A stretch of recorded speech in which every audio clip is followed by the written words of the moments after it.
A day in the life of an OFW na dating OFW na ngayon ay OFW na ulit. Ang cute ng intro na yun, guys. Today, guys, morning shift ang atin nyo. So, I tried the other way around kung paano pumunta ng store. So, nag-bus ako kasi it more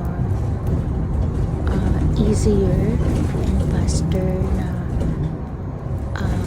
makarating sa store. Pero, before I tried this, gusto ko lang i-share sa inyo, is hindi ko siya nakabisado kasi nalilito ako. Yung pala, there's a two-way on how I can reach the store. So, ngayon, medyo gamay ko na ang pagpunta sa store through bus.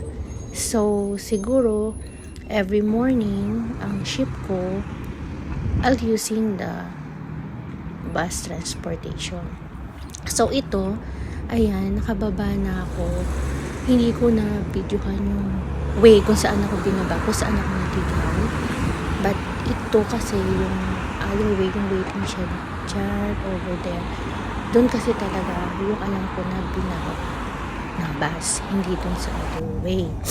So, sumakay ako ng another bus dyan after nung nagtay ako sa waiting shed. And one station lang naman, at ito nakarating na ako ulit nakarating na ako sa station na malapit doon sa aking store na pinapasukan. So, iyan yung itsura ng bus dito.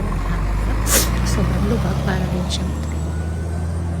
So, happy morning.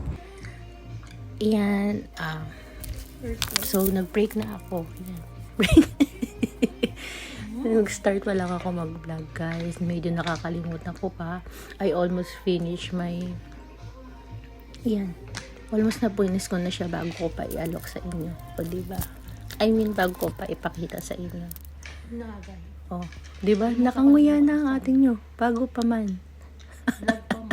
Bago pa man ipakita yung lunch niya. So, usually, kapag hindi ako kumakain kasi ng... Kahit hindi wala naman nagtatanong. Usually, kapag hindi ako kumain ng heavy meal bago ako pumasok, so binabaon ko na lang yung aking lunch. So, Haggard da Visosa.